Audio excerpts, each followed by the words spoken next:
You're listening to Thunderquack Podcast Network.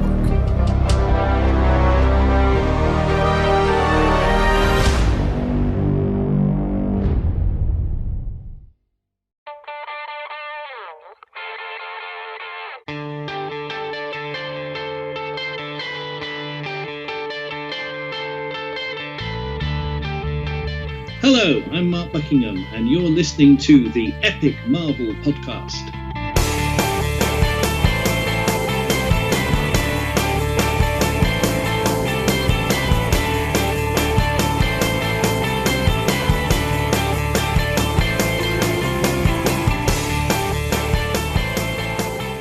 Hello everyone, welcome to the Epic Marvel Podcast. This is Generation X episode 1A, covering a period of Generation X from 1994, right to the end of 94 actually. We're not going to move on to 95 in this episode.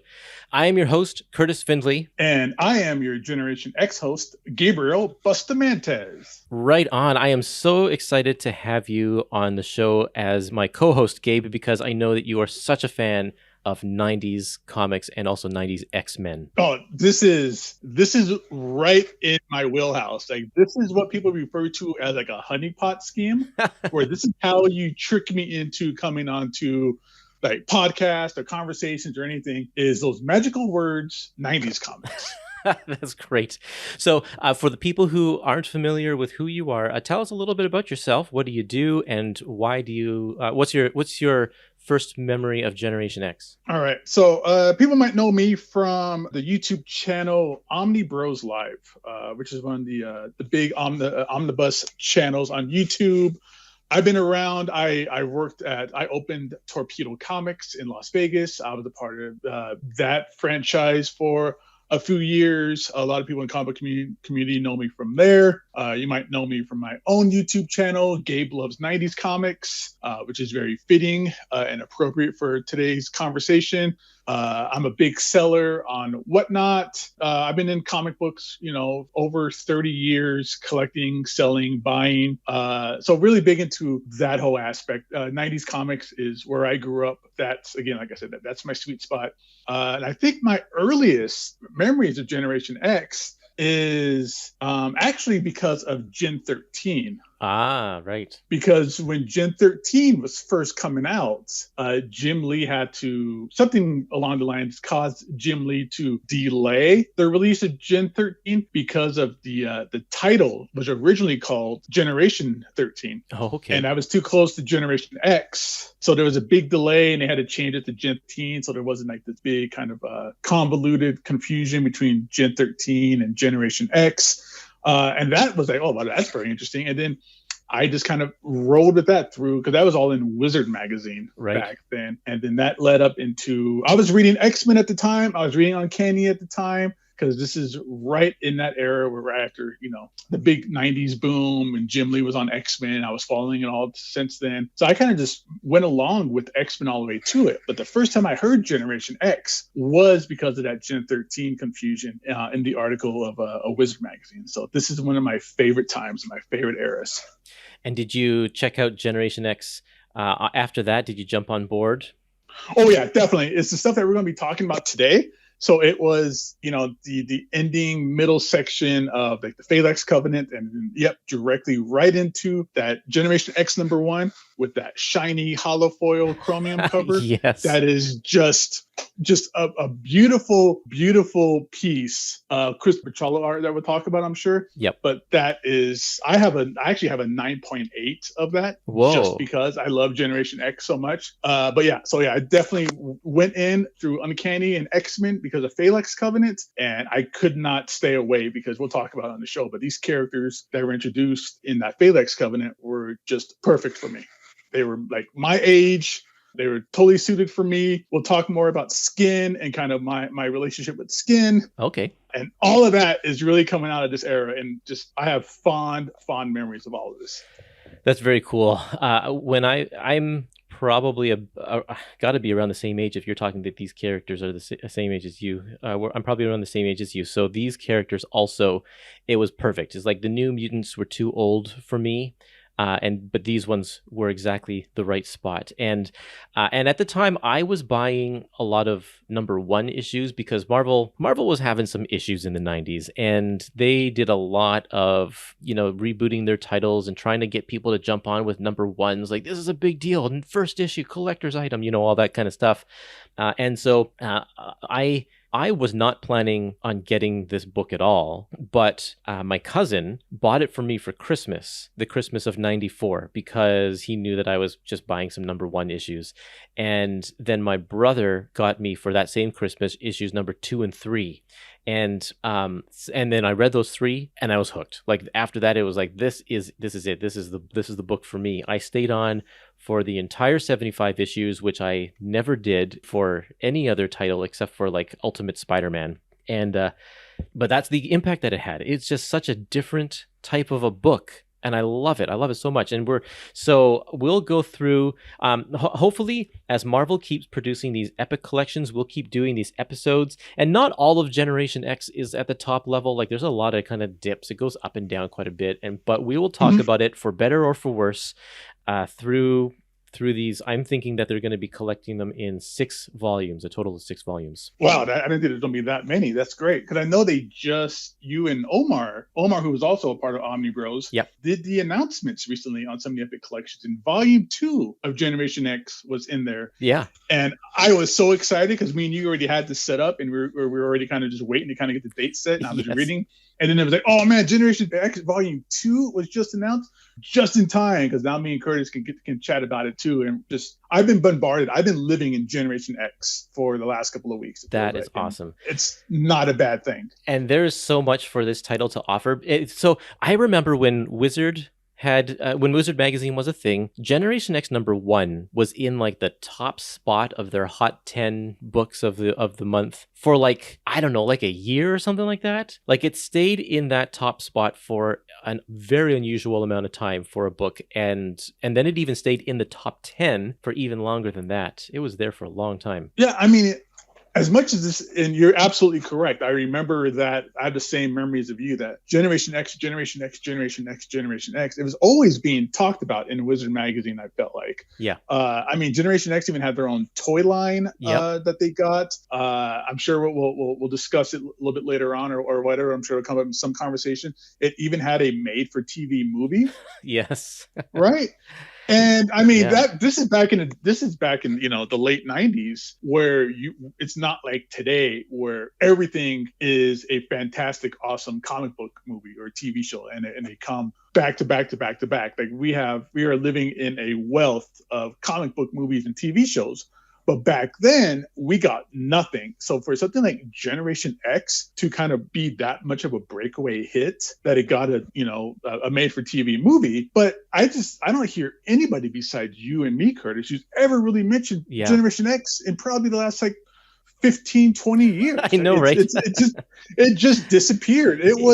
It was a massive explosion, and then it just kind of just trickled away. And it made, that might have to do with it being, that era of 90s comics where the boom happened, and then, all the distributor wars happened, and that would kind of broke the industry for a little bit. And this just got lost in the shuffle because there was just so much at the time, and people just probably stuck with the core X-Men books. But this just disappeared. Like, I don't know what happened to it. I forgot it ran for 75 issues. I was like, oh, it really lasted that long? Like, I was thinking through my long boxes, and I still have, I think I was through issue 30, I think. And I think that I just fell off. Like, maybe that's, when I started moving out and I became an adult, and I just lost track of Generation X. But I was like, oh, wow, 75 issues. Yeah, it lasted for a long time. It hung on.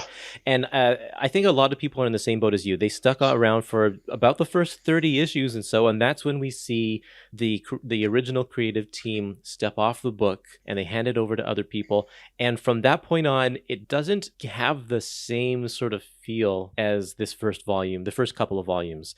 So I think, and that's why it got lost. I think it just because it didn't keep that same sort of pseudo underground feel, trying not to be a superhero book. It changed, and people didn't pay attention to it as much. And yeah, like it's not just 75 issues, but there's like there's a holiday special. They had quite a few annuals. They had Age of Apocalypse. Yeah, it was a very integral part of the Age of Apocalypse. Yeah.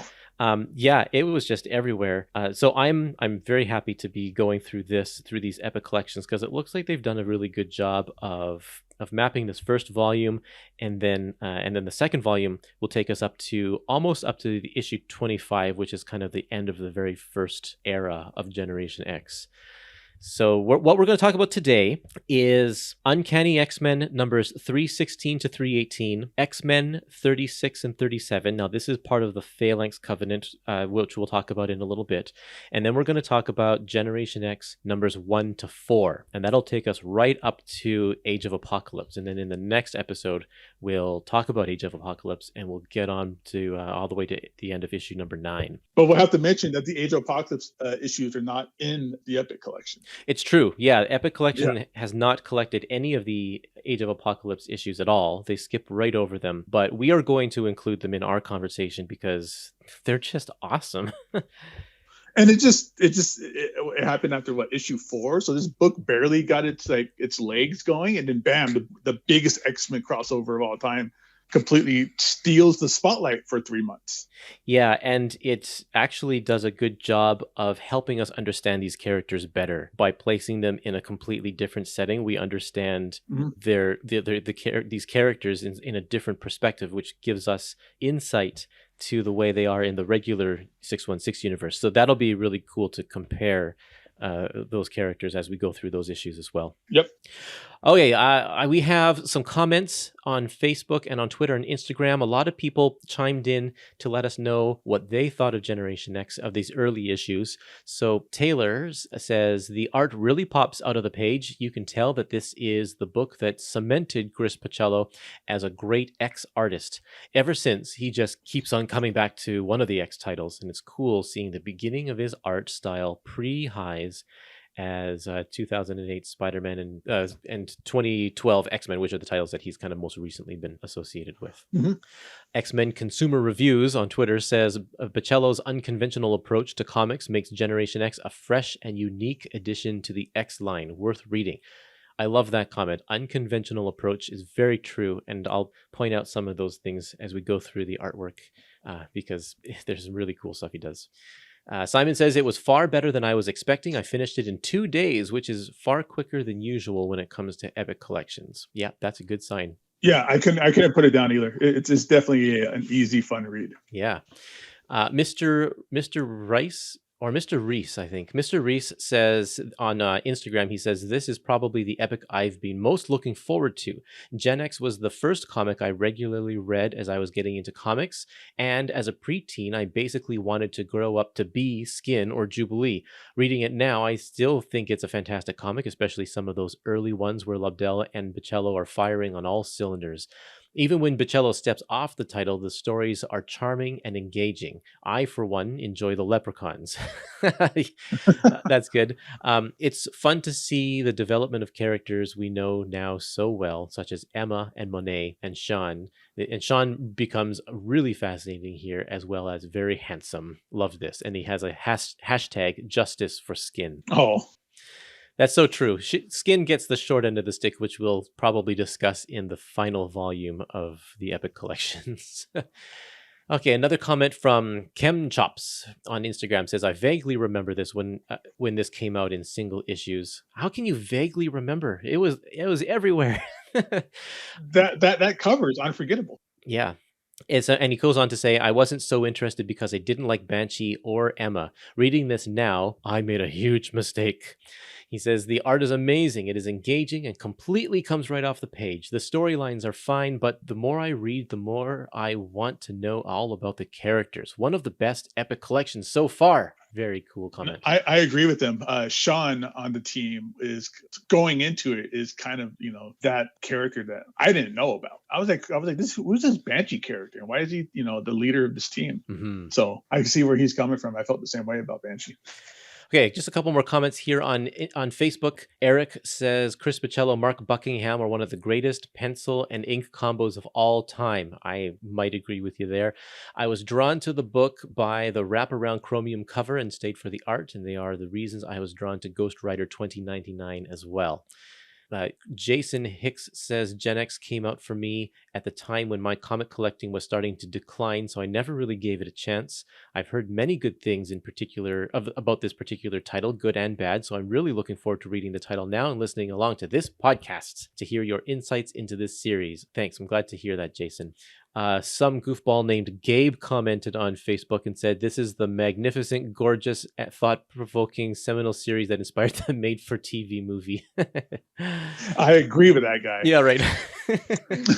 And Jesse says the most iconic pick of Jubilee by Buccellatto, and he posts a picture of the second page of the first issue where she's sitting on the park bench pointing at her watch. Such a good image. And he says, I love the Vertigo aesthetic that Buccellatto brought to the X-Men, which is a great comment because, of course, Buccellatto cut his teeth in the Vertigo world before he jumped into the superhero world.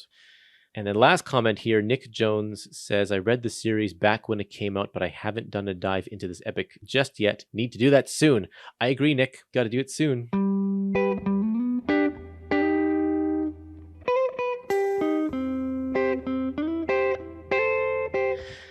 Okay, those are all of our comments, and I think we can move on to the next part of our episode.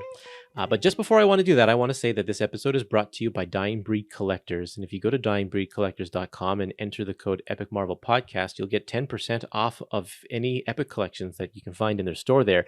And as a bonus, for the month of December 2021, you can enter the code and get 15% off of Generation X Epic Collection Volume 1. So if you like our conversation here that we're talking about and you're interested in checking out this book, head over there and pick up this volume, Generation X Volume 1, for a good 15% off.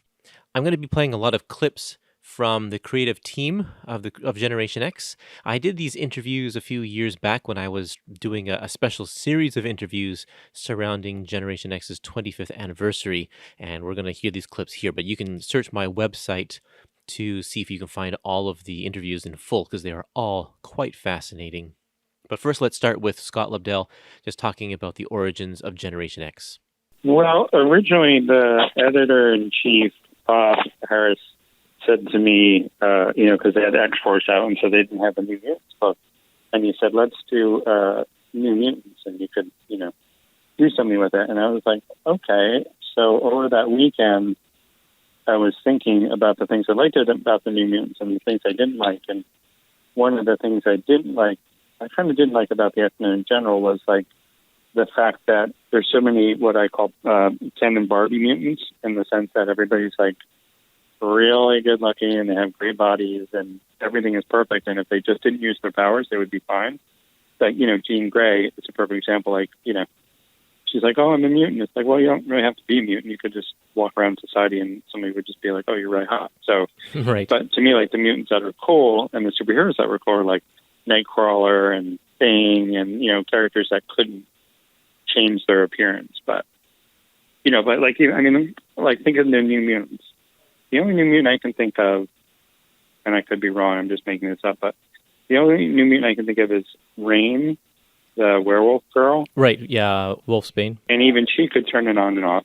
And then Sunspot, and even he could turn his powers on and off. And so I was like, what, I want to work with a bunch of characters that can't turn off their powers, like Skin and Chamber and Penance. It's like, let's look at what happens when, you have like the really good-looking characters and the really horrific characters and, bump them up against each other. And so then I was thinking, we've seen the school 100 times at that point, the mansion. And I thought, well, what if, where could they go? And I'm like, oh, they could go to, Massachusetts Academy because all the Hellions died. So maybe that becomes Xavier's school, and Xavier's school becomes the Xavier Institute, since it's not really a school anymore. And so by the end of the weekend, when I saw Bob on Monday, I said, you know what? I will do New Mutants, but I don't want to do New Mutants. I want to call it Generation X, and I want it to be about, a bunch of new kids and a bunch of, it would be at the Massachusetts Academy. And at the time, I had only thought of Banshee because I always liked him as a character, and he was a cop, and I thought, okay, well, it's a good training thing. And, he wasn't super violent like Cable, and he wasn't a pacifist like Xavier. He was more practical because he'd been, an Interpol agent. He'd been a New York cop. And then it was only afterwards when I was thinking, oh, my God, that'd be so cool if Emma was on the group. And I thought, she'd feel bad because all the Hellions got killed. So maybe everybody would be like, well, we don't want you in charge of these kids. But Xavier would understand that she had something to prove by this group. So it was all, so it all kind of started, very organically. But it was never, the goal was to try to not make it like the X-Men or like the New Mutants or any other group. And, when Chris and I finally started designing it and the designs were coming in, people would stop by and they'd be like, oh, that's cool, but where's the Wolverine character? Where's the Colossus character? Like, where's Maul? Where's, And we said, we don't want to do any, our biggest character was Mondo, and Mondo was just a big, Samoan in a Hawaiian t-shirt, so it's like, we wanted to make a group that, because up until then you got to figure there's like, Cyberforce and Wildcats and Wetworks and all the New Mutants books, and everybody was always trying to do the X-Men, and we were like, we're going to do the not X-Men. And I always thought 25 years ago that when we did it, that we were going to be the book that people started to knock off. But really, nobody has done it since. There's really not been any book that, maybe the Umbrella Academy, you could argue, but every time we've seen the New Mutants books or, X-Men or New X-Men or all these other books that have come forth since, there's never been that feel of Generation X. There's never been that feel of you do a lot of team, but I did Teen Titans at one point, and they said you could have 7 characters, but 4 of them have to be the core 4, Robin and Wonder Girl and da-da-da. And it was when you look at Generation X, it really only had 3 characters that we knew, and then everybody else was brand new. Yeah. Which is something that you really don't see very often anymore. And this Generation X, it looks good, but to me it looks like, New Mutants and X-Men Academy and Avengers Academy. There's nothing you don't look at it and go, oh, wow, what am I looking at? Right. So, which I think was important at the time. Okay, Gabe, here we go. We are going to start with the Phalanx Covenant. Now, I know this is volume 1, but is there anything that we need to know about the X-Men before reading this book? Well, actually, at this part of the series, this is the middle ground for the Phalanx Covenant, who is a techno-organic species who is trying to rid the world of all human-based organisms.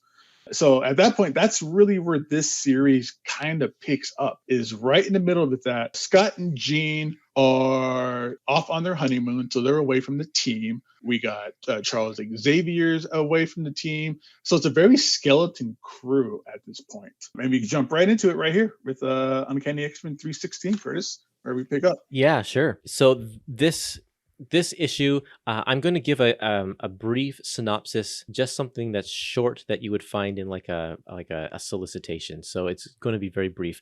Banshee comes to the mansion, and he's confused by some of the weird behavior by the X-Men team that he sees there, from Angel, from Storm, Psylocke, Gambit, and Bishop. He goes to investigate and finds out that they aren't exactly who they seem to be. And because of that, he breaks Emma Frost and Sabretooth, who are captives there at the time, and breaks them out of their prison so that he can figure out how to save the X-Men, basically. Oh, and Jubilee's there too. So this is the formation of Generation X. These issues are included in this epic collection because we are bringing together our main cast. And we see a glimpse of that in the first few pages, because this issue opens with a teaser where Monet and I guess it's her caretaker or somebody they get she gets abducted by the Phalanx, and this is where we meet our big bad. His name is Harvest. And you're talking about that toy line, the Generation X toy line. They actually made a toy of this guy Harvest in that toy line.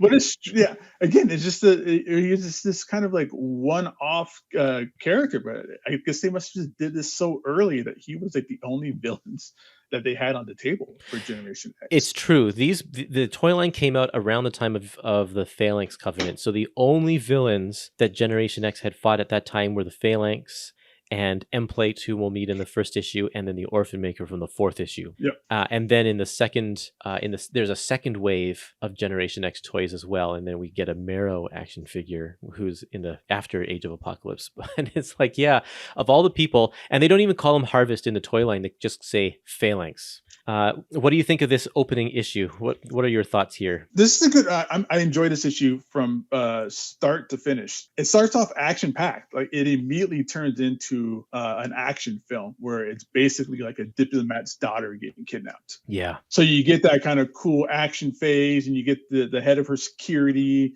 who pulls out a gun and is just, and is shooting at Harvest and doing nothing about it. And I was already completely intrigued with the idea of what's going on with the Phalanx Covenant, who's going on, why are they after this girl, who is this mute girl who doesn't talk, and we haven't said it yet, and I'm gonna say it throughout this entire episode, so I apologize in advance. But Joe Mad is fantastic. He is. This is his early stuff.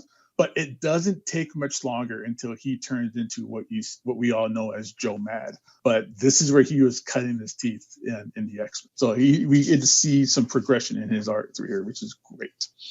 And right off the bat, we also get a mystery with the character of Monet because, like you said, she doesn't talk.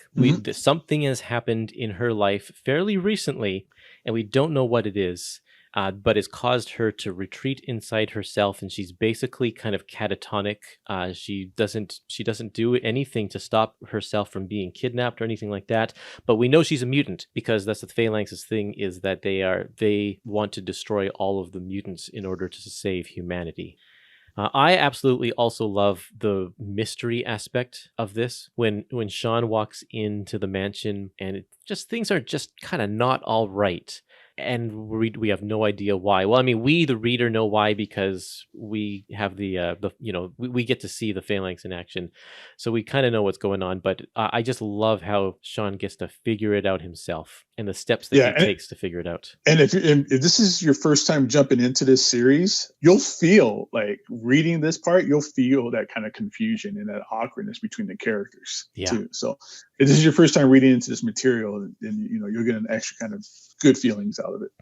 Oh, one important thing I think we need to know is that Emma Frost's former students, like she's been a villain up to this point, and she was in charge of a school of young mutants called the Hellions. And they all died just recently and kind of broke Emma. And she went a little crazy. And that's why she's kind of restrained and in custody here in the Xavier mansion. And that is a turning point for her character. It's so odd for us to think now because this material is over 25 years old. Emma's been a hero on the X-Men for over 25 years now. It's almost at the point where she's been a hero longer than she was a villain. Yeah, and then also we might want to point out too is that this is right after, up until this point, she was inside of Bobby Drake's body. Right. Yeah. They mention it briefly in here, but that's another thing to take an aspect too of her character is how she broke into Iceman's mind and lived there, and they basically shared a body and the subconscious together for a while. And that stuff comes out a little bit later in this as well, but that again I think kind of really plays into her aggression, that being held captive at this point too. Right, of course. Yeah, and all of that will play into her becoming a hero, which is a very interesting transition. Okay, so let's keep on going here to the second issue. This is X-Men number 36. I want to point out these covers. Do you remember these covers, Gabe, when they came out with the one little holographic stripe that went down the front? Yep, you can kind of see it here on the image here. You can see that it looks kind of circuitry-like, but as a hologram. Yeah, it doesn't reproduce very well. Yeah. Well, what's odd is that there's also I don't know if it was like the newsstand version or there was another a non-deluxe version where instead of that hologram strip was just a solid red stripe. Yes. That was nothing special. It was just printed on. They could have used that to kind of make it, look a little bit better too. So at this point, Marvel started experimenting with different types of paper. They were moving away from the standard newsprint and going for some higher quality stock paper. So at this time, they were actually releasing their books in two styles. They Two would different have formats. Yeah, two different formats. They'd have the regular newsprint format, and they'd have what they called the deluxe version. And the early issues of Generation X, the first, I think the second and third issue are also available in this format. But yeah, it's the original, the deluxe version had this holographic stripe, and the regular version had just the red stripe. That's right. Yeah, but really nice. All of these Phalanx Covenants, for not just these issues, but the ones that are not included in this collection, are all wraparound covers, and they all look very, very cool. I tell you, 90s was great for amazing covers, gimmick covers. Yeah, that's an Andy Kubert cover. It's fantastic. It is, absolutely. So we're into the Phalanx Covenant Generation Next Part 2. And this is where we find out a little bit about Phalanx's plan here. They're gathering all of the kind of the new recruits, the people that Xavier hasn't recruited into the X-Men yet. They're trying to get all of them. And they want to eliminate them so that they don't grow up to be X-Men, basically. What is strange to me is that they don't just kill them. They gather them all up and keep them all together. I mean, for the sake of the story, they're not going to kill them, but it just seems odd that they just let's just hold them here. Yeah, just take everything we feel is dangerous and keep them all in one spot together. Yeah. This is the issue we are introduced to Sync. His name is Sync, and this is Everett Thomas, but we don't know his Generation X name yet. But I love this introduction to him because he's just standing in his front doorstep of his apartment, and all of these police officers have guns drawn on him. And I feel like it's a little bit timely. It was timely back then, but now especially, it's like the black man didn't do anything, but all these guys have these guns around him. All these white cops. All these white cops with guns. And he's saying, is your intention to shoot me simply because I yelled too loud? But we find out that he's able to sync up with the mutant powers of mutants that are close to him. And so Banshee happened to be close by, and Everett didn't know that. And so he just shouted, and he had a sonic scream like Banshee does. So very cool way to introduce the character. He gets hooked up with Banshee and Sabretooth as they are looking for the kids. The other Generation X character we're introduced to is Paige Guthrie, who gets kidnapped. Amazing scene here where the Phalanx completely destroy her house. Paige Guthrie is a character we know because she is the younger sister of Sam Guthrie, who is Cannonball, who is on the New Mutants, or X-Force at this time, I guess. Was he on X-Men by this point, or was that after?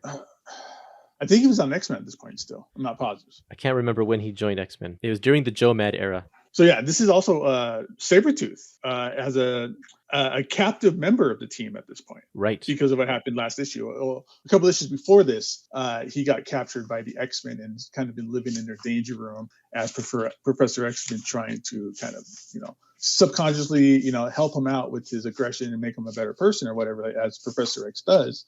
And in the last issue, they had to break him out as a part of the Phalanx attack that happened. Sabretooth, he ends up helping them in this storyline, but he's going to go through a very, very dramatic thing in the pages of Wolverine shortly after that.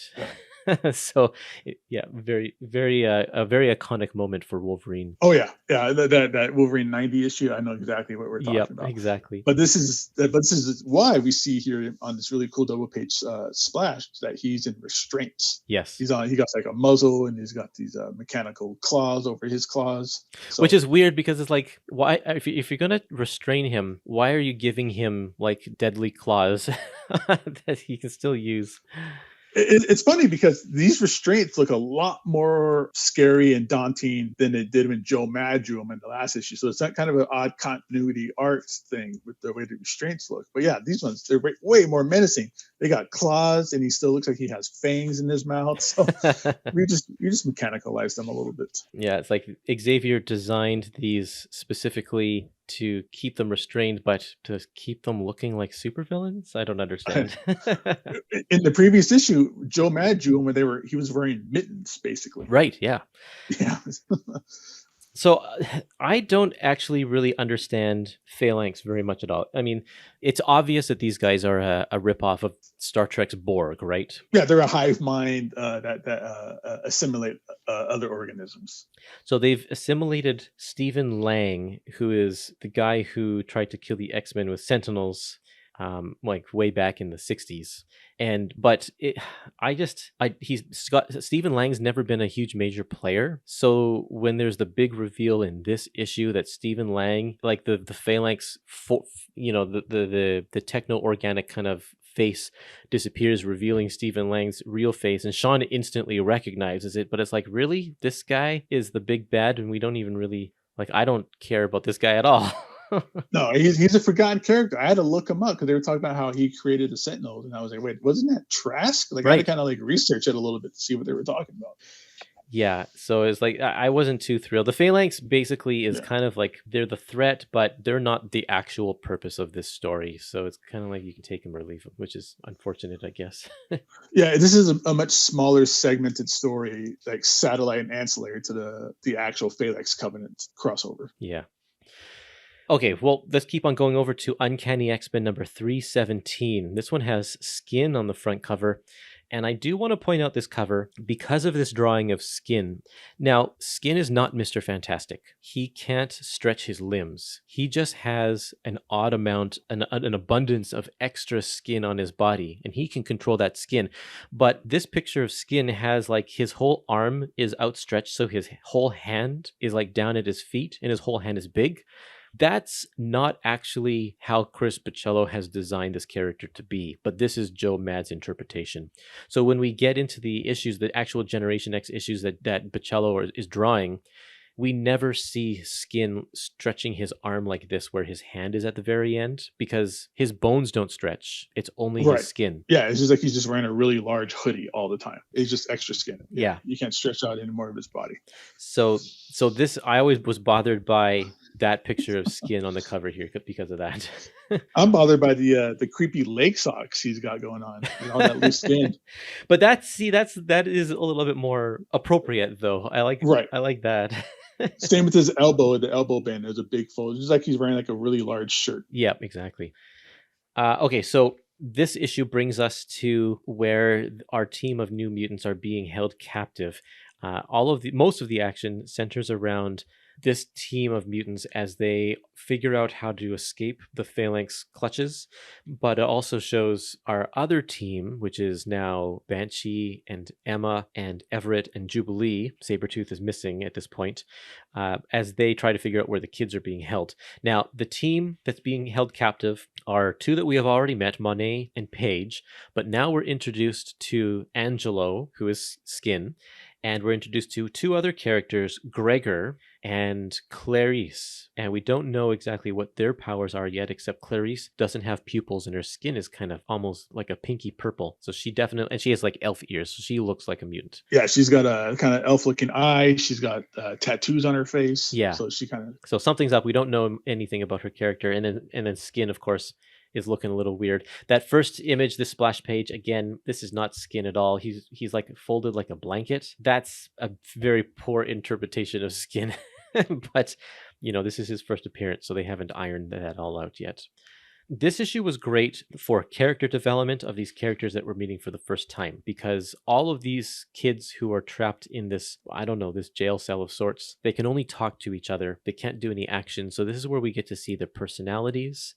This is where we get to see how they interact with others, how they don't interact well with others, and a little bit about their skills. Paige already comes off as the know-it-all. Skin always comes off as a cynic, and Clarice is just like really, really scared and timid. So neat to see these characters coming into play. And we also see here Skin speaking Spanish. Yes. Which is a big thing about his character. He's, one of the early Hispanic characters. And we get a lot of colloquialisms and a little kind of Spanish fun through him as well in this issue. Yeah, it's nice to see actually that this cast is fairly diverse. I mean, we have Monet, who is French, but her family is from like Algiers, I think. And then Everett is African American, and then we'll also meet Jonathan, who is later on in this book, who is English from England. So we've got a good world representation, I think, of characters in this book, which is kind of nice. That's definitely in line with what Claremont was trying to do with the New Mutants way back in the 80s. Or even with when Claremont took over and he introduced the new X-Men. It was the same idea. Oh yeah, of course. Diverse group of characters. So right. It's still following that same beat and that same kind of X-Men trope. Yeah, exactly. It's nice. It's nice to see. Man, I just love Joe Mad's art in this issue as well. There's that one scene where Everett and Jubilee are talking in the rain. Mm-hmm. And just like he's captured this mood of the conversation so well in the way, just the body language, but also the way the rain is hitting them and like Jubilee's soaked hair. It looks so good. He's really, really great at capturing those details that really evoke what's going on in the page. Yeah, definitely fantastic work from him. Again, this is him at an early stage, and he's already got the talent. You can see where it's coming from. Yeah, he's a good storyteller. And once he gets to Age of Apocalypse, he just it's all of a sudden next level with those issues. That's exactly what I was going to say. He leveled up with that series. Who's your favorite character so far out of the ones we've met? My favorite one out of the group from this point would have to be Skin. Yeah. I identified a lot with Skin, with him being the Hispanic character and him kind of being the cynic and things like that. But I think he starts off that way, but he also gets a pretty good character arc through it as well. Yeah, he really does. Yeah. And you can see it from that extra skin. He's not a mutant. He's not one of these good-looking mutants. He's just good-looking people with a fun power. His power is a disfigurement to him. So he's that kind of character. So you get a lot of that from him as well. We had a good defining moment here from Monet as well, because she speaks for the first time, because she's been taking apart this weird costume that the techno-organic virus or the Phalanx has given all of them. She's taken it apart and recreated it as a weapon. And we find out that Gregor is the mole, which was a cool little twist. He was Phalanx himself. That actually got me, Curtis. Yeah, totally. It's been a long time since I read this series, and I was reading this. I was like, "Who's this Gregor guy? I don't remember him." I'm like, "Where is he coming from?" I don't remember this character in Generation X whatsoever. I was like, "Does he die? What happens?" Exactly. And then this is reveal, and I was like, "They got me." I totally bought into it. Okay, we'll keep going to X-Men number 37, the last part of the Phalanx Covenant. The team of captive mutants escapes. We find out that they're on a boat in the middle of the harbor of some sort in New York, and they are surrounded by Phalanx, and Sabretooth has actually tracked them down and is helping them. He escaped a few issues later, but he's actually still on their side, which is kind of nice. And this is where the whole team comes together. Banshee and Everett, they managed to show up as well. And Jubilee. And is Emma there too? I can't remember. But anyway, through the course of this, there's two big reveals here. One of the big reveals is Paige's power, which we didn't know anything about in these first 3 issues. We find out that she has the ability to shed her skin, and underneath is whatever kind of material or like a compound that she wants it to be. So in this case, underneath her skin is a metal skin that'll be impervious to the Phalanx. So that was a cool reveal. Super gross power. Yeah, absolutely. You can see like her hair is just on the ground below her. It's just like, oh man, it is kind of gross. And then the second big reveal is Blink's power, because she kind of used it once a little bit in the first power. Well, I called her Blink. They don't really call her Blink in this. For those of you who don't know anything about this character, she goes on to be quite famous, but she actually dies in this issue. Spoiler alert. Saving all of the team from the Phalanx. She blinks them out of existence, but in the process blinks herself out of existence. So it's a pretty powerful ability, but she was a character that was created specifically to die in this story. She, like Scott, didn't have any plans to bring her into the actual book. He just needed someone to help save the day and bring the team closer together. They needed that Uncle Ben character that gave them purpose. Here's Scott Lobdell talking about Blink's death. Well, I mean, I always liked her. The thing is that what happened was that the easiest way to make a character popular is to kill them off, and then everybody wants them. Yeah. So my feeling was, okay, I knew when she was invented that she was going to die. Like, she was invented essentially to die. Okay. So that was her reason for being. And then for the months after that, leading into Generation X, all the fan mail came in. They're like, bring back Blink. And so then when we started to do Age of Apocalypse, I go, oh my God, it's going to be 4 issues, and then it's going to end, which means she's going to die. Again. So I'll come back, but only to kill her again. Like, that'll be so funny to me. Like, okay, like, you say you want her, here she is. Oh, it's gone again. Yeah, right. So, and I think it was quite effective. The unfortunate part is that her look is so good, like the way she's designed, that people wanted to see her back. No one cared that Gregor died. Well, Gregor wasn't even a real character. Right, exactly. He was a Phalanx, yeah. But yeah. But Blink became huge. Like, she doesn't do a lot in here. No, most of the time she's very scared. She's very traumatized by the events. A lot of times she is just kind of locked away, crying and pontificating that they're all going to die and bad things are going to happen. So she's not really in it. But when you see her, she does have that really cool look. You're right. And they bring her back for Age of Apocalypse, and they love her so much that she just keeps popping in and out of continuity still. Yeah. She's been even given her own miniseries, and she's been a fefeature character in other books since then. It's like she's got action figures. She was in the movies. Yeah. Right. Yeah. So they haven't brought her back proper yet, right?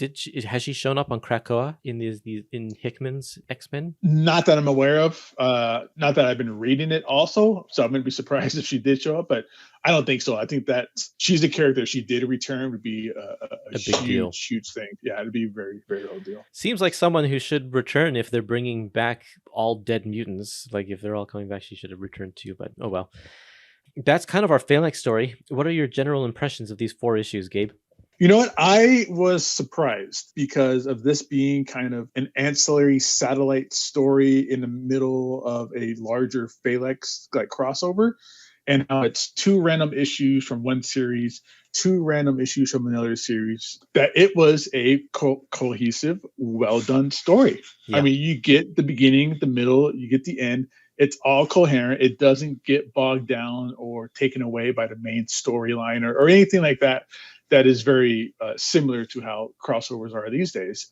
But so these 4 issues, you got introduced to the character. You got to know them. You got to like some of them. You got, by this point, like you said, you had a favorite and you had somebody you probably didn't like.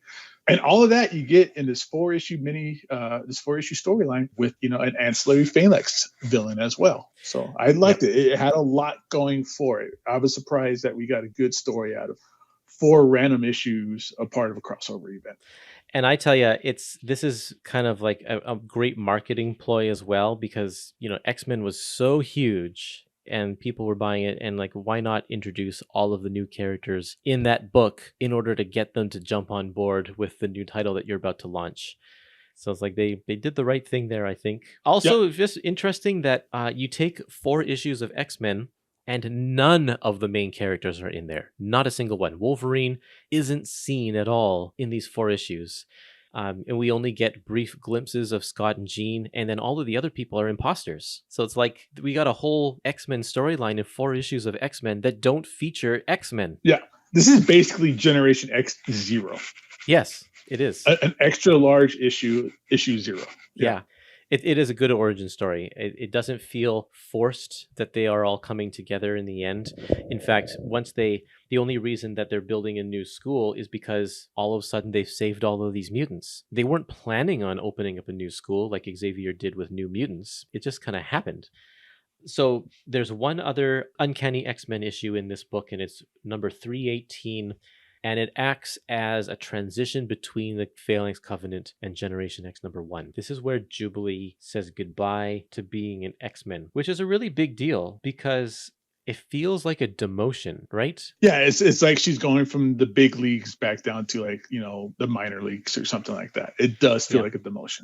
And she bypassed New Mutants altogether. Like, she was never on that team, even though it was in existence when she joined the X-Men. but she was just always part of the X-Men. But what I like about this issue is that she says goodbye to everybody. All of the people she needs to say goodbye to. And through that, we learn that this is her decision. This is something that she wants to do. She's not being forced by Xavier. He's not saying, hey, I've got a new group. I'm forming a new school with all these teenagers. And since you're a teenager, you should be here too. And I think that was made clear through the Phalanx issues as well, that she is very underclassed in her power set. She never has really put the time and effort to fully realize her powers. She says that she just kind of sparkles. And so she wants that opportunity to grow and develop and really hone her skills. And that's why she's going to Generation X. Yeah, and it's also gives her a chance to be like, it's like her being like going into like the senior class. Like it's her senior year of high school, and she gets to kind of oversee some of the younger kids. So she gets to come in as like a veteran, but also be a student as well. So it's really good to see how she kind of progresses through all of that too. That's one of the things that gets lost after the original creative team leaves, because once Larry Hama takes over the book, he ages Jubilee way down to like a young 13-year-old.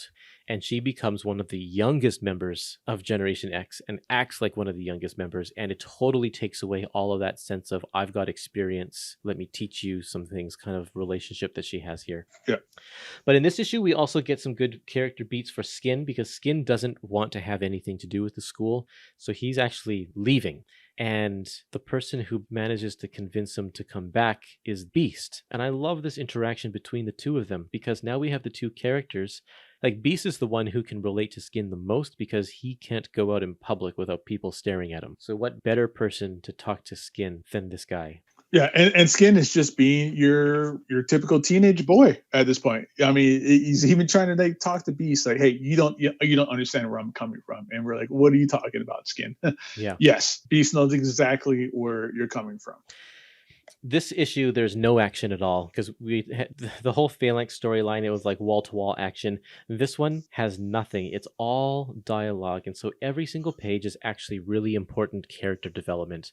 I love how Scott Lobdell has positioned this issue here, not to just be a transition for Generation X, but to further along some of these other characters. We have a great scene with White Queen, with Emma, where she is frustrated with the guys who are putting up this sign, and she just wants to take over their minds and make them do it the way she wants to do it, but she's holding herself back. She says, I'll have to be, and she stutters, patient. Ugh, I despise being patient, she says. And like that's where she's at right now. She realizes that she needs to be a better person, and she's trying. And I think that's really cool. Right, where she's not using her powers all the time to get her way or for manipulation purposes like this. Yeah. And I think part of the reason why she's being like this is she sees the damage that has done to Bobby, because she literally took over him for a while. And so they have an interaction here as well, which is a great character beat for Bobby moving forward. He goes through a pretty big arc over the next couple of years in the X-Men title. Yeah, this is my favorite Iceman stuff, is when he is able to tap into his powers as strongly as he can. Just like, and that's the same with the Generation X stuff with Jubilee, where she's trying to develop her powers. We're also now seeing Iceman and his potential to grow his powers. Yes. This art in this issue is Roger Cruz, and it's not my favorite. He gets a little bit more cheesecake than I like. Not to say that like Joe Mad isn't cheesecake, but it's a different way. And he takes over Generation X for a couple of issues in this book as well, and they're not my favorite, but he's fine though as a 90s artist. He's interesting because he becomes a Joe Mad kind of ape and did a lot of swiping. And there's even issues of X-Men where Joe Mad kind of makes fun of Roger Cruz for swiping his artwork all the time. That's so funny. Yeah. Okay, do you have anything more you want to say about these issues, or should we move on to Generation X #1? No, let's jump right on in to the main storyline here. Let's play a clip of Scott Lobdell talking about Chris Buccellatto. Bob and I have been going back and forth not back and forth, we kept saying, well, what about, I don't know. And then Chris was working over at DC, and Bobby Chase brought him over to do Ghost Rider 2099, and then we had to do X-Men Unlimited #1, and Chris was around to draw it, and so 4 pages in, I went into Bob's office and I go, I figured it out. I figured out who should do Generation X. He goes, oh, I already did. I already figured out Chris Buccellatto. I go, that's what I was going to say. So Nice. It was just perfect that he, and it was funny because I called Chris that day and I said, hey, I'm Scott Lobdell and I want you to work on Generation X, and it's a new book and it's going to be da-da-da-da-da. And he goes, yeah, I don't draw like Jim Lee, so you don't want me. And I said, if I wanted Jim Lee, I would have called up Jim Lee and begged Jim Lee to do the book. I said, but I want you, and I want you to do what you do. And he's like, yeah, but you don't understand. And he goes, when I was doing Death, there's a scene where 2 people were sitting on a stoop together, and so I did 2 pages of just their knees. Like when one was talking, the other was turning away, and and he said, and they made me redo it, and but that's where my head is at. And I said, well, Chris, I'll make your deal. If you send me 2 pages of knees, then I'll draw 2 pages of knees. And so this went back and forth, and he said no. And then about 3 months later, because it wasn't on the schedule yet. So about 3 months later, he called, and apparently he was telling somebody about how he turned it down. And his wife was like, are you out of your mind? Call them right now and beg for that job. And so he called me. He's like, is that still open? And they're like, sure. Okay, Generation X #1. This is a double-size issue. This is the beginning of the Xavier Institute for Higher Learning. All of our students are now in the school. They're kind of getting into their routine. They're figuring out how to live with each other. And the main point of this issue is that they have to go pick up a new student from the airport. But when they do that, they are ambushed by a new villain by the name of Emplate. This, I cannot tell you, Gabe, how many times I've read this issue. Like, so many times, over and over again. Because it, from start to finish, it's just fantastic. Everything about it. The artwork is just unbelievable. The storytelling, the characters. I eat it up. I eat it up over and over again. Yeah, no, I agree. It's a fun read of an issue. Somebody mentioned earlier, who was in the comments, this Jubilee image with her on the park bench. Yeah. Is gorgeous. There's something about it. Every time you flip through this book, you have to stop on this page. For some reason, this really draws your attention. And that just is Chris Buccellatto's Vertigo style art really coming to play and giving this book its identity as being kind of like the underground. What I love about this page right here is it shows off his style so well. He is great at realism, the realism in the hair, how she has strands of hair that are just kind of all over the place.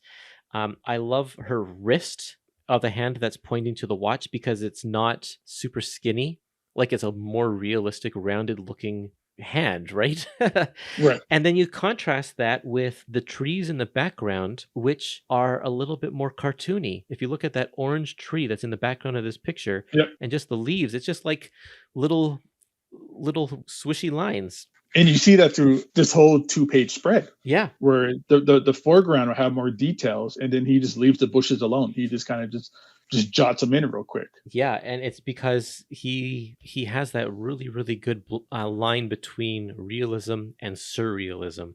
And he can blend the surrealism into the background so that the background is not overwhelming, and it really brings the foreground to the spotlight. Like, this is what we should be looking at.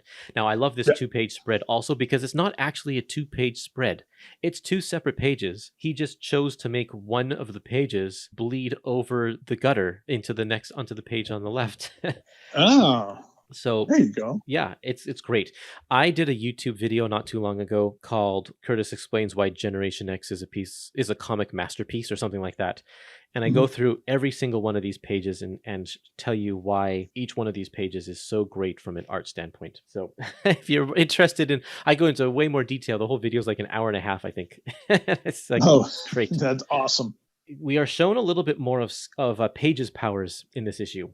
At the beginning here, she pulls off her skin because she's sweaty, and she reveals a new, clean version of herself underneath. I think that's a very cool way to show how she's probably used her powers up until this point. She's never had to take a shower.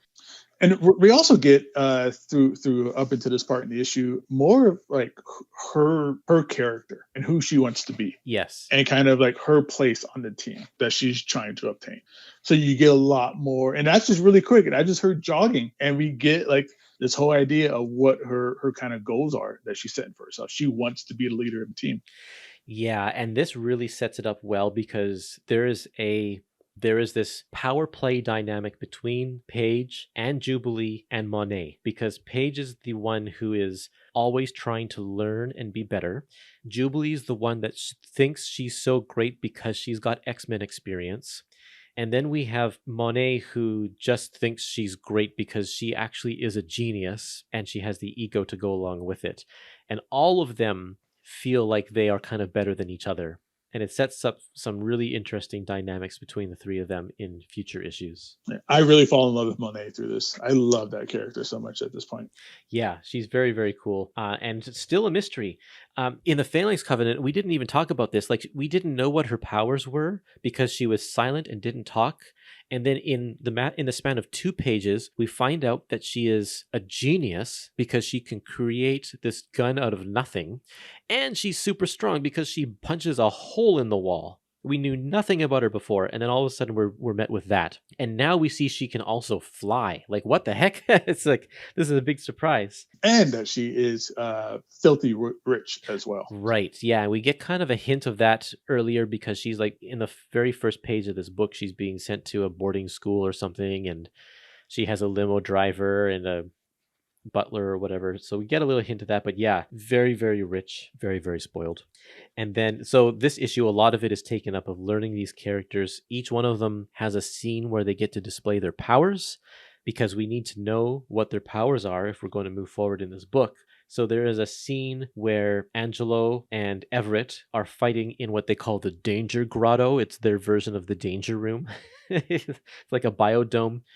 And we get to see their powers. We get to see syncing his powers to Skin. And so that there's that great page where they're flying through the window and they've got like their Skin fingers all tangled up around each other. Yeah, they're all wrapped up. Yep. And yeah, we get a first hint of Banshee and Emma together as co-headmasters. And right off the bat, we have an amazing dynamic between the two of them where Banshee doesn't quite trust Emma a little bit, and they have this weird tension, and it definitely turns into sexual tension in no time, but it's like this great, really, really great dynamic between the two of them. Yeah, it's a lot of power struggles in this book. Yes. On this team. And it's really great because we saw that's also something that's very X-Men. In Giant Size X-Men, all of those characters didn't know how to interact with each other at the beginning there too. And even the original X-Men, it's like, you know, there's a point where Warren thought that he should be the team leader when they were all teenagers, and Scott's like, I'm the team leader. So I think that's just kind of a natural thing with powerful mutants, I guess. So it seems like. Tell me what you think about Emplate. What are your thoughts on him? Oh, he is a creepy character. We get a first little glimpse here of him, where he kind of reminds me of the villain from the Mad Max movie, where he has that big breather mask on. Yes, and he has those like really kind of creepy eyes. But I love this page. Like, this car is like the coolest looking car that you've seen in an X-Men comic ever. Absolutely. At this point. It's very cool. And it just, yeah. And again, it's Chris having this really detailed kind of foreground on this car is beautiful. And then this kind of like cartoony clouds and this little cute airplane kind of like speeding away.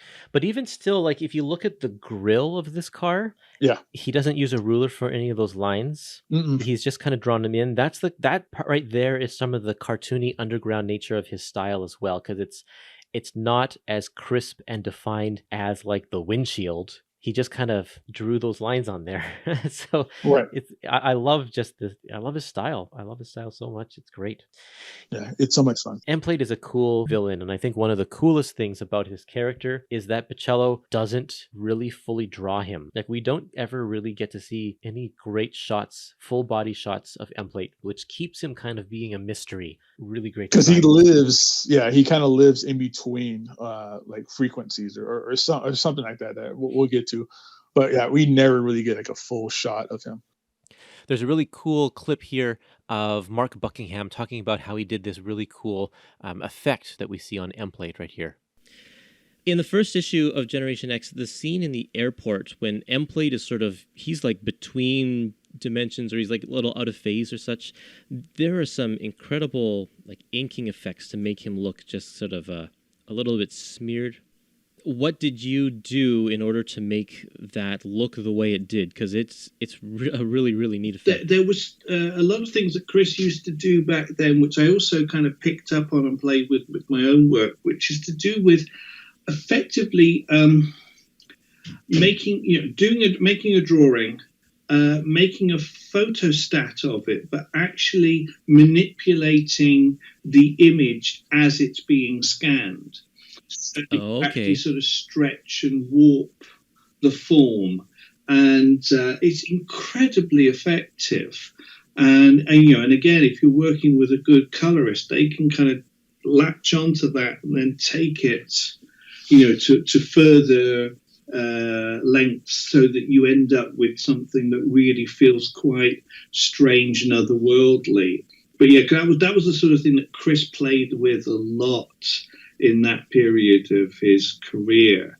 Again, you see, that was one of the reasons why I like working with him so much, because he was trying to do things that I thought, oh yes, I want to learn how these techniques are created. I want to sort of pick up this and add this to my own skill set. So it was a wonderful opportunity to learn, as well as working with someone that I greatly admired.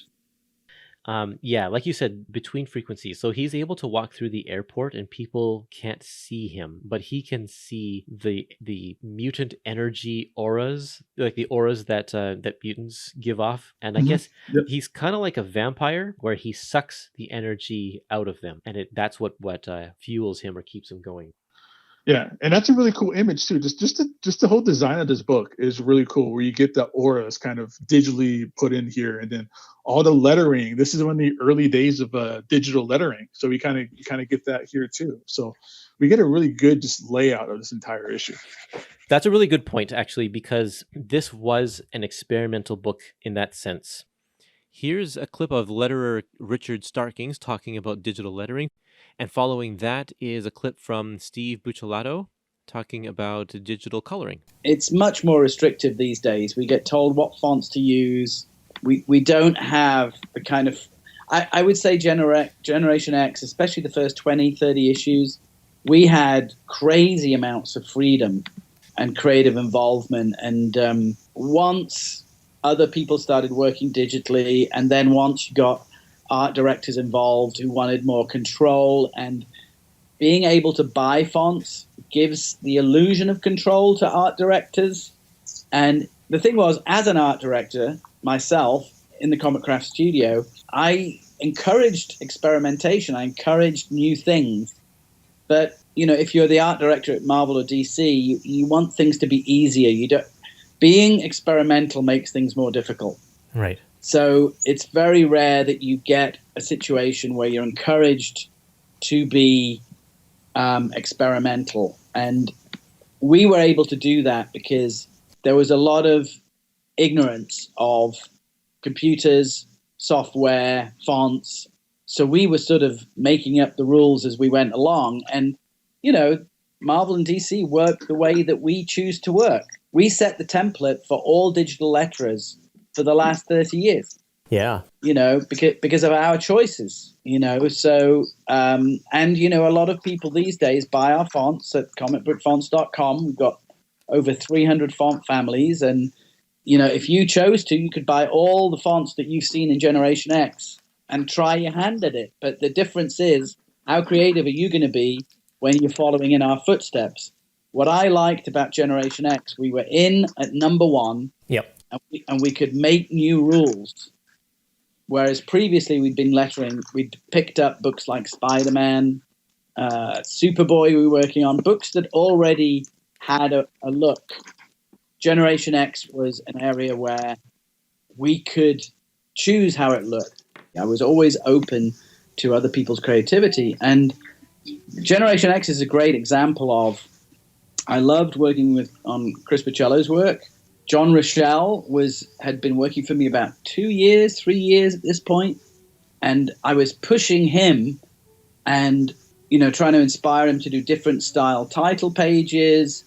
I came up with the little sort of button for footnotes, Yep. sort of, and I was trying to, and there was a little sort of Generation X created by, and I imitated the Intel Inside little circle. Yeah. Yep. Because I wanted to say this is a digital book. This is a digital experience, because Generation X was about young people, and I was a lot younger at the time. But that's the thing, is to say what is significant about this book. It's about young people. What are young people doing right now? They're pressing buttons on computers. They are familiar with the Intel Inside logo. They are familiar with the idea that this is not a comic book from 1965.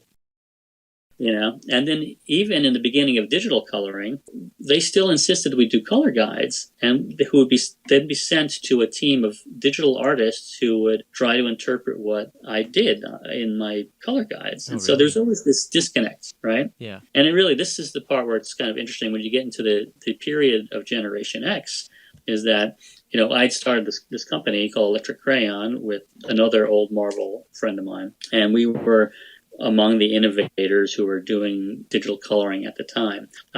But it was, and our big sell was we were taking these desktop publishing tools, which had become available and becoming popular, which smaller companies like Image Comics had just been developed. And because they were small, they immediately adopted those desktop publishing tools. Whereas Marvel and DC, they were like these slow dinosaurs who refused to change, right? Yeah. And then they tried all sorts of things to get to that point. Like they bought Malibu Comics because they had an internal coloring department, Yeah. And so that was an interim step where I'd still be painting color guides, and then they would give them to their Malibu guys to turn into the digital artwork that gets printed. And for a long time, it's like they didn't trust, Marvel in particular, it's like they didn't trust their colorists to actually work on what was going to be printed. It was weird. So for a long time, even when I was doing digital color separations myself, they would still have me do color guides first, and often they would have me do them and then give them to a different separator to do the separations. So my early X-Men stuff, I was doing the color guides, but then another company like Digital Chameleon might do the separation, even though I had my own coloring company. It was weird. It's like they didn't want to put all their eggs in one basket or something. And Generation X was the first one where Marvel at least said, okay, we're going to let you do everything. Wow. And because I was in the office with Richard, it's like, you're going to we're going to handle all the digital production, and from to take the inks and take it all the way to printing, basically. So that was the big change, and it took a long time to convince them to let us do that. Wow. I guess in the beginning, I was already working on the X-Men books, on Uncanny X-Men and Wolverine at the time. I don't remember if I was doing both or one or the other when Generation X was first being formed. But I think at the time I was definitely at least one of the editor, Bob Harris's go-to guys. And so he brought me in right in the beginning. They wanted me on that. And I know Scott Lobdell was a writer. He was really interested in the digital lettering and in the whole idea of bringing us all together as a team. And so we already had this relationship with Bob Harris as editor, but so I'm not sure how much pushing Scott had to do, or if it just seemed natural at that point. I was brought on early so that I could work on that little preview book that you mentioned, but also to do color character designs and stuff too ahead of time. Okay, so you worked with Chris to design these characters? A little bit, Chris would, he pretty much knew what he wanted, I think, for the characters. I think when it came to the main costumes, I remember doing a couple different versions, where they're red versus blue, but they were pretty much set, I believe, from the beginning. Okay. It was special in that we knew it was an opportunity and said that we didn't want to mess up, and was also. As I'd mentioned before, up until then, Marvel was keeping these digital separations and the a distance between that and the coloring by still insisting on colorists doing color guides instead of doing the actual digital work. So this would be a little different, because even though they asked me to do color guides, it was more of like they just wanted to see it ahead of time, and then me and my team would take the color guides and actually do the separations and see it through to the printing. So this was our opportunity to show, well, look, we should have been doing this all along. I think basically they wanted to look good, they wanted to look different, and and the bottom line was they really wanted to compete with the Image comics. The Image comics, they were able to have a certain level of quality because they had artists, digital artists working on what was going to be printed, and they worked in a small studio where they were the artists and the people who drew the line arts and the colorists could work together and create a real look for those things and more detail. This whole situation where someone else had to interpret what I meant in my color guides, obviously there's always going to be room for the digital artist or the color separator to just do something completely different than what I intended. Right. And that could just, not just in terms of the detail, but in terms of, like, say, the saturation of a color, so something that is meant to be subtle might end up being too bright, or vice versa, so there's just a lot of room for interpretation. And so the big deal here was that I didn't have to do that anymore. It's like even if I didn't work on every page myself, as far as the digital separations went, I was looking over the shoulder of the people who did. So, and I can decide as well. Like, for example, there was one of my team who was especially gifted at doing beautiful skies and clouds and things like that. So if there was a page that really could use that treatment, I would say, here, give that page to her. Oh, okay. And for that matter, too, because I was actually not just overseeing, I was actually doing the separations myself whenever I could. I could cherry pick the pages that I really didn't want to trust anyone else with to do myself. Oh, okay. So, yeah. What's an example of one of those pages that you wanted to do yourself? Can you recall from those early Gen X days?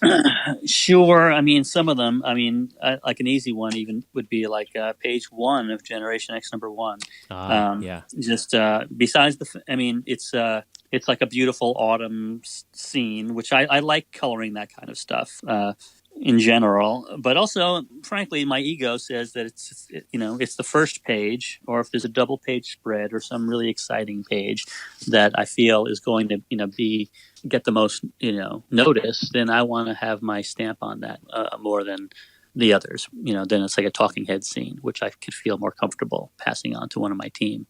Yeah, I just love all the lettering. I mean, Interplay gets his own kind of word bubbles. Yep.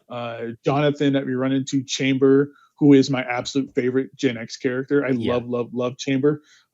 He gets his own kind of word bubbles. It's really just, it's all around just a really fun looking book. Yeah, and they do a lot of stuff to introduce new, like, different kind of concepts of communication as well. So let me see if I can find an example here. There is a scene where Jubilee is frustrated, and all you get in the speech bubble is like a scribble. It's not a word, it's not letters, it just looks like a scribble, because that shows the frustration. And speaking of word balloons, here's a clip from Richard Starkings talking about all of the different word balloons he was able to do digitally. I've got to give some credit to Scott Lobdell, who, he sort of responded very well to the idea that we were going to work digitally. And I think you're responding to the fact that he's just telepathic the whole time, right? Right. Yeah. So there was this old style of telepathic balloons that had little whiskers on them. And I always questioned old standards, because what used to happen was, if you were whispering, you had a broken line around your balloon. If you were telepathic, you had little whiskers on it. Yeah. They were habits, really. They were shortcuts. They were easy to do for a pen letterer. But a digital letterer can produce one balloon and then duplicate it time and time and time again without much effort. Right. So I wanted something different for telepathic. So we had these sort of little I call it a little heartbeat motif on the corner of each balloon. Okay. And that became our standard for telepathic balloons.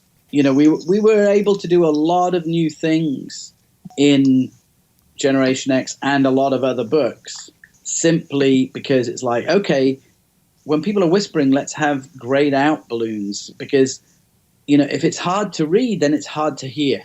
Right. Yeah, that makes sense. Yep. So I tried to apply a bit of logic, and the same logic that I applied to the footnote caption. Okay. Or the regular captions, which had the font based on the logo. Right. And I did little things which letterers have been doing for years and years. Artie Simic in the 60s was doing drop caps. I used drop caps in Generation X.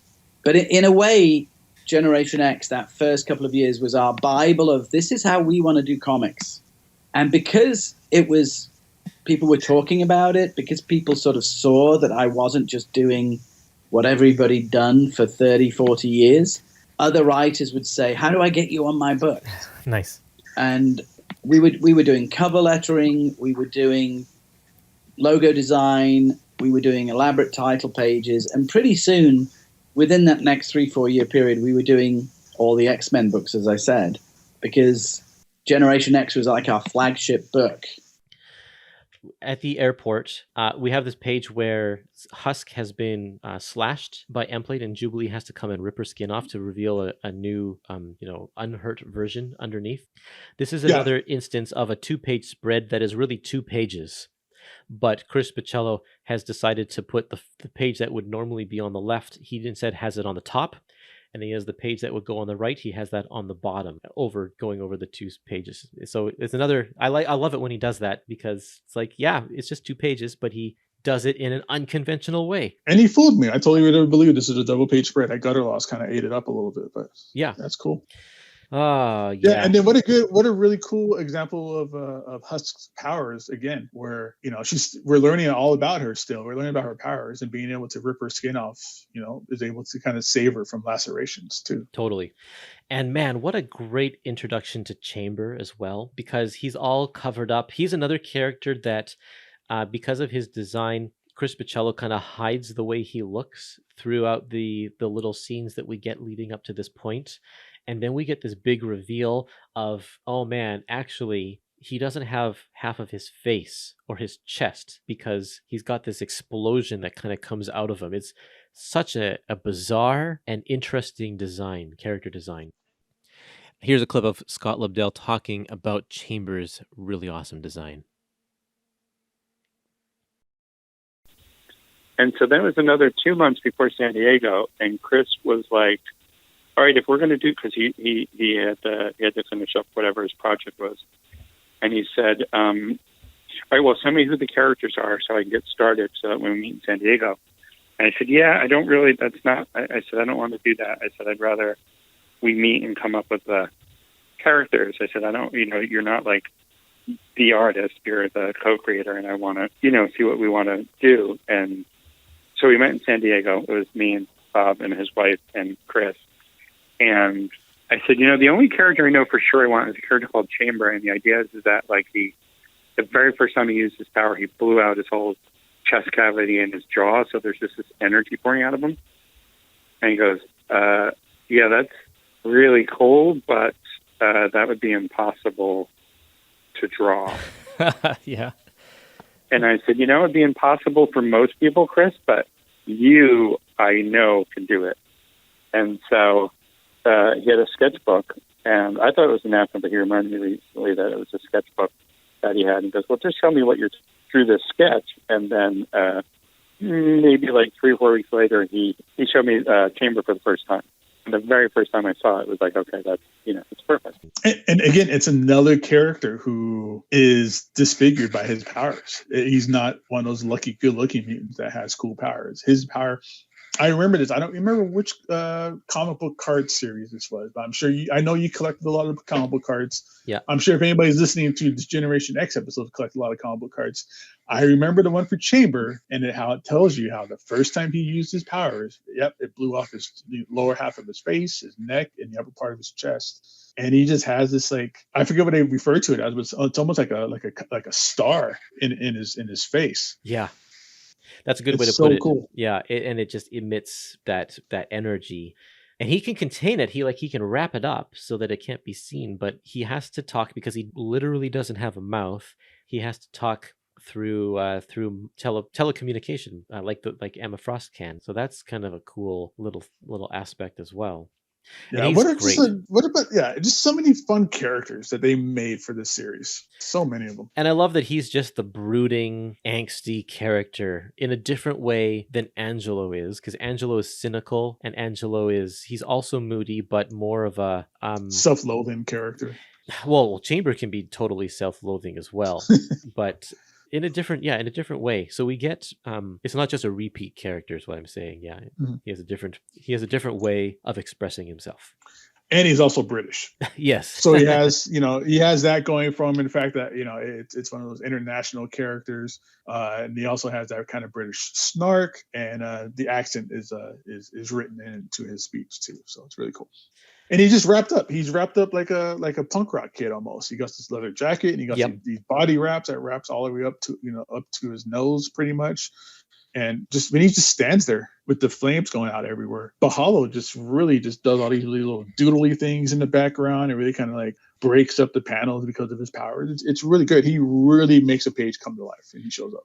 It's an interesting point about his character design, because this is 1994, and so we are in the grunge era. We are in the era of it's Brit punk rock has kind of been going on for a long time by this point, but it's still quite a big popular thing. And I think Jonathan really defines the era in which this book is being made. And he just has that Neil Gaiman kind of character look to him. And Buccellatto did a couple issues of Sandman, so he kind of has that really cool Sandman-esque kind of character design to him every time he draws him also. Yeah. So the big reveal at the end of this issue is that Gateway has brought them a visitor. It seems to be a character who has sharp claws and is wrapped up, and we're going to find a little bit more about her in the next issue. But Gateway just dumps her on the front yard. Yeah, thanks a lot. Just out of nowhere.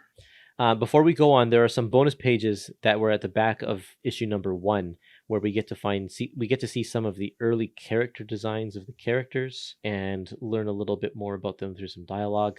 This is totally a Vertigo design, these pages right here, with the backgrounds and stuff. Straight out of a Vertigo book of the 90s. Right. It's not just your typical sketchbook extra pages you get in the back of a comic. Like, it's designed. Like, it almost looks like, have you ever been to like a punk rock concert? Like, their flyers. It has that where it's like a bunch of just kind of random stuff kind of pieced and torn together and then taped up. And now we put the art on top of it. So it's just really cool looking designs. We even get a glimpse of a character that we haven't been introduced yet to in these pages too. That's right. Yeah.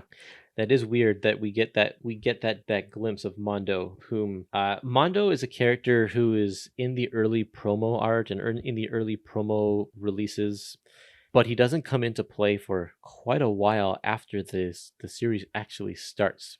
And there's a different version of him in Age of Apocalypse that we see even before we really get to see Mondo in the series. That's right. Yeah.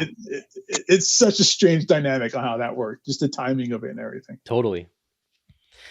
Okay, Generation X number 2. This issue is called... Oh, I didn't say the title of the last issue was called Third Genesis, which is a play on the title of Giant Size X-Men number 2, which is called Second Genesis. So this is like, again, bringing in the illusion of the next group of mutants. Even though New Mutants came between those two, this one's Third Genesis. Yeah. So this one is called Searching. And if you look at the title, the Searching title is made out of Scrabble letters. And I love the little Scrabble theme that plays out through this issue to bring some character development between Skin and Husk. Really, really nice. I've actually got a clip of Richard Starkings talking about these Scrabble letters. And I do remember there was one issue where they were playing Scrabble. Mm-hmm. And I was putting the actual Scrabble points on the tile. Yeah. That's a level of detail not many people notice. Bob Harris said you can't do that because it's a copyright. Oh, no. Maybe it's Hasbro or something will come after them. So, I'm just going to point out that just one of the things I miss about comic books in general, and we get to see it here a lot, is just those little asterisks that let you know, like, hey, this happened in this issue. Yes. So here in issue 2, we get some of those. And again, this is going to go back to this being the original days of digital. They're actually like digital overlays. You can see how different they are. They're not just regular like caption boxes. Like it's like a little digital stamp that they put on there. Yeah, it looks like a button you can press. It really stands out over the artwork. Like it's just this glaring digital button as opposed to the rest of the fine art that's on here. That's right. Yeah. And they reference the first issue like 5 times in this book. It's like, did they really need to put the caption last issue in 5 times in this book? But they did anyway. Okay, so this book, this issue deals with finding out who Penance is, what she's about. We don't really find out anything about her except that she's got razor sharp skin. Every inch of her skin will cut you. And so that's what happened to Banshee when he tried to carry her into the mansion. He got all cut up. And no mansion can hold her because she's got razor sharp skin. So she escapes and the team has to go find her in the rain, in a storm. And man, Buccellatto does some cool rain in this issue too. Yeah, it's not your standard rain. It's like very splotchy and thick, and it looks great. It's not at all like the rain that I pointed out by Joe Mad in one of the X-Men issues. Yeah, it's a lot of mixed media you can see in his artwork through these panels and these pages. So one of the things that makes this title so great is that the stakes aren't as high as they are in X-Men. This is a superhero book, I think, for people who don't really like superhero books. So while there is action in this, it's really just the team running after Penance as she runs through the forest. There's no killing involved. There's no like end of the world stakes. But it still is so interesting because the characters are written so well. And so what this issue does is it pairs up the characters in a way that we haven't seen before so that we can learn a little bit about these characters as they bounce off of each other. So Banshee and Husk form one team going to look for Penance. And Monet and the White Queen are another team. So we get to see the interactions between those two. They're a great team. They're a great couple. They are. I love their interaction. They're just both just these really strong, powerful, confident women. And they just keep trading these intellectual blows back and forth. Very posh, like insults to each other. It's great. It's really good. And they're so egocentric that they cannot let the other person, be the better. It's really, really great. Yeah.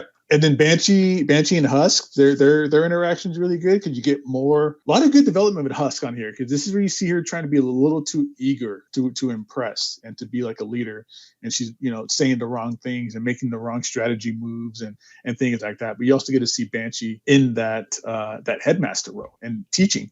Yeah, what I like about that also is that he doesn't know what he's doing, and so he is actually not full of confidence himself. Mm-hmm. And we get this sort of, I feel like a father-daughter dynamic between these two characters where he's protective of her and she looks up to him. So I like that aspect as well. Yeah, there's a lot of really great character scenes in all 4 of these first issues. Yeah, Skin wanting to stay back. He didn't want to be a part of the main group. He wanted to just kind of be the person behind the keyboard.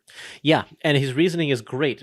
And because it's like Penance's ability is to cut your skin. And so why would Skin want to go out and put himself in harm's way willingly like that? So where he has 6 extra feet of just loose skin all over him and that can be, cut and hurt at any time. Yeah. Okay, so my favorite page in this issue is the big image of Chamber. What is it, like the 6th issue, 6th page in or something like that, where he's just standing looking over his shoulder. Yeah, that really the big one. The art. Yeah, I see what you're talking about. And you can see the star or whatever that's inside of him coming out of his back, and his head is just kind of hanging there because he doesn't have a neck and he doesn't have a mouth or a jaw, so a head is just kind of suspended, floating there. It's very creepy, and you can see like the flaps, the little bits of skin that haven't been burned away yet, just kind of hanging there. It's like And then the rest of his face is kind of crackling, and I like how his hair kind of really blends into the fire. Just the way Buccellatto put it together is great. And I feel so cool. The hair is like it flies around because the heat of the fire is causing the air to like blow it around all the time. So amazing design. Unfortunately, this is not a design that just any artist can pick up and do. Like anybody can draw Banshee, anybody can draw Jubilee. Not everybody can draw Chamber. Oh no, he's one of those ones that it'll make or break you trying to draw him. Yep. You got to have he has a certain look, and you have to have that style that fits that look. So the on the second to last page of this issue, we get a little tease of a villain we're going to meet in a couple of issues. And if you are a longtime X-Men reader, you recognize this guy as Orphan Maker, but his costume is falling apart and we don't know why. He's calling to Nanny. So that's a big mystery. Admittedly, when I first read this issue, I had no idea who Orphan Maker was, so I just saw this as an odd thing that I was hoping they would address in a future issue. That's exactly where I was with this character. I was like, "Who is this assassin?" Yeah, exactly. And why? And what's the ordeal with Monaco? Is this the same Monaco as we meet M in? Things like that. So, even Monaco. Just this one page, one page interlude really brings up some questions. I said earlier that I thought M was from Algiers or something, but no, it's Monaco. That's right. And so this guy, Cartier Saint Croix, is, we're assuming since Saint Croix is Monet's last name, that we're assuming that this is a relative, possibly her father, but we don't know that for sure.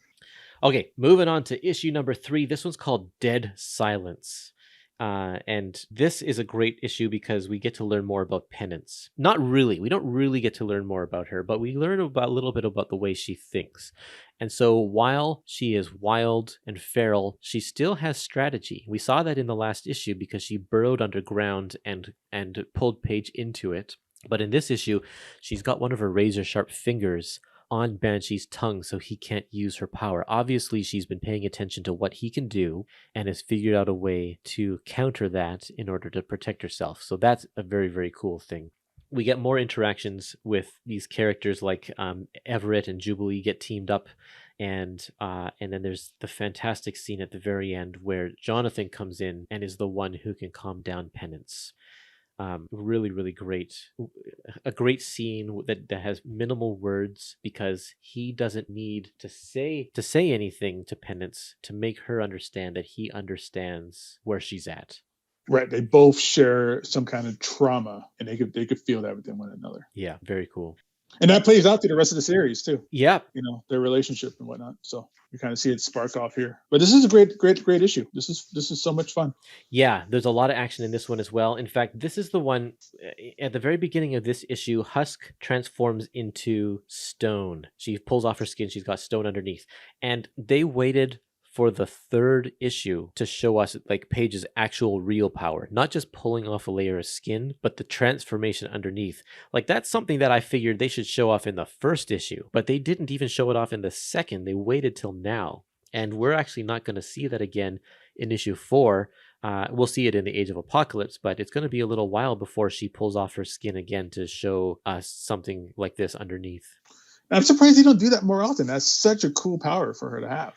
Yeah, but in a way, I like that they don't do it very often because then that means that when she does do it, it's extra special. It's like, that's very true. If Wolverine didn't pop his claws for 3 issues, then when he does pop his claws in the 4th issue, it's serious business. You're crazy, Curtis. That never happened. Oh, man. I just remember the X-Men cartoon where he's like 5 times in every episode, he pops his claws out. Just because. For no reason. So here's the first appearance of Mondo right here in this issue. Yep. We get one page where he's just sitting on the beach with his girlfriend Cordelia, and we get the sense that he's done something heroic, but we don't know what that is. And we just don't know anything about him. We don't know why he is there. We don't even know where this beach is. That's it. So we'll find out more about him way later, not anytime soon. This is our first glimpse at Mondo, like in the actual issues. And then we don't see him again for a while, but we get a different version of Mondo in Age of Apocalypse. Right. Yeah. Totally. Yeah.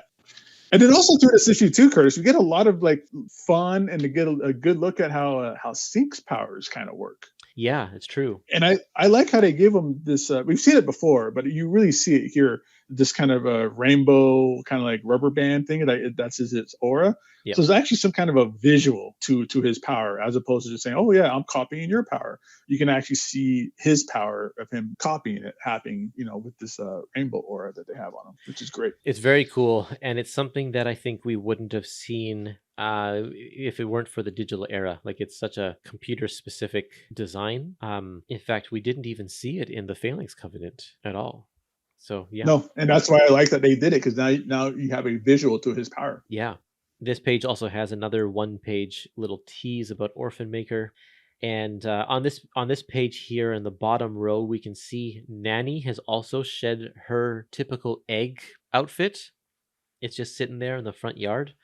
So these characters are both getting an upgrade, and unfortunately, these new designs, I don't think they ever use these new designs ever again. No, I didn't even. Yeah, they always use the original egg design and everything. Yeah, they go back to it. So it's kind of weird. I really like the design. I have that action figure, the Orphan Maker action figure, based on this new design, and it's so cool. But anyway, we're getting ahead of ourselves. This kind of, other than Mondo, now we have the full complete team, because Penance plays a vital role in the team moving forward, and everybody's together now, and we're going to figure out how to move forward as a team. There's a little on the very, very last page, there is a little circle with Monet in a Santa Claus hat, saying that next issue is our ho ho holiday story. And I want to point that out, because this is something that made Generation X unique in these early years, is breaking the fourth wall and talking to the reader. You didn't see that kind of thing in X-Men, but Scott and Chris actually did that with Generation X quite a bit. So, and it kind of starts here. Yeah, and that's a very fun thing in here that's very unique to Generation X, until we get it more with like Deadpool and things like that down the road. That's right. Okay, Generation X Holiday Spectacular. This is issue number 4. It's called Between the Cracks. This is a Christmas issue. And you can tell because the border for every one of these pages has Christmas bells on it, like wrapping. It looks like wrapping paper, and there are these little elves drawn in the borders that interact with the background, and they even say things that relate to the pages. It's kind of funny. This is the kind of thing, because Mark Buckingham is the inker in this, and this is the type of thing that he would go on to incorporate in his artwork when he becomes the main penciler on Fables. He learns a lot of that here by partnering with Chris. Yeah, Fables is such a great book too, and I'm glad to see Mark Buckingham kind of move on to that. But yeah, he does bring some of this stuff with him. That's very true.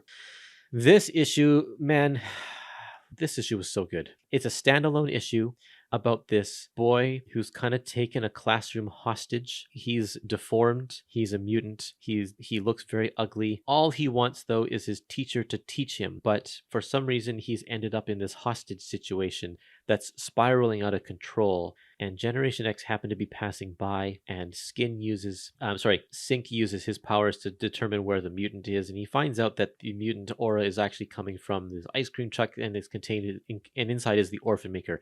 The Orphan Maker has come to make an orphan out of this kid, Elliot, who's in the school, because his parents don't care about him, so his human parents don't care about him, so why should they make the decisions about him? What I love about this issue is that Jubilee learns a big lesson in this one. In the last issue, she sort of made fun of Chamber, or didn't believe that he would be the person to calm down Penance. She kind of looked on that in disbelief, that he was the guy that was able to do what nobody else could, and he did it through talking.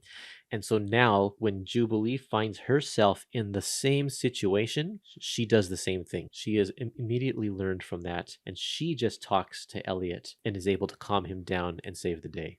And I just love that. I love the parallels between these two issues, and seeing that progression in her character. Really, really nice. And I also like the idea that not every battle has to end in some giant fist fight. Right. Yeah. That there are situations that can be talked through and not, resort to any kind of like violence or high activity. And that's a really fun aspect of her character too. And in fact, the only reason Orphan Maker is here is to kind of up the action level in this issue, because he serves no actual purpose. If he was not in this issue at all, things would progress the same way. because the hostage situation would still be happening. He's only here because I wonder if the executive said, we can't have an issue with no supervillain, with no fighting. Like, that just doesn't seem right. So they had to put this guy in here, maybe. Yeah, even though they built up to him for a little bit too. Right, exactly. Kind of an anticlimactic end to Orphan Maker's story, unfortunately, but right. The story here with the poor disfigured boy and his teacher and the bad situation that happened with his teacher having the heart attack and everything is way more interesting than like these like, I don't know, maybe like 5 panels worth of Orphan Maker. Absolutely. Yeah. It's just heartbreaking. It is so heartbreaking that the one person that cared for this kid, Elliot, and the one guy who Elliot seemed to really love dies in his arms because of the situation that's happening here. And at the very end, Jubilee says, the teacher lost his life on account of trying to be there for the kid. And the saddest part, according to Sync's power, Elliot isn't even a mutant at all. He's just ugly. Apparently he was born that way, feared and hated for being different. And then Skin says, a mutant without any of the benefits of being one of us. And Sean says, but he is one of us, son, in the only way that truly matters. He's someone who fell between the cracks. And I love it. That sums up this book completely right here. These are characters who have fallen through the cracks, and they're trying to make the best out of the situation that they're in. I love it.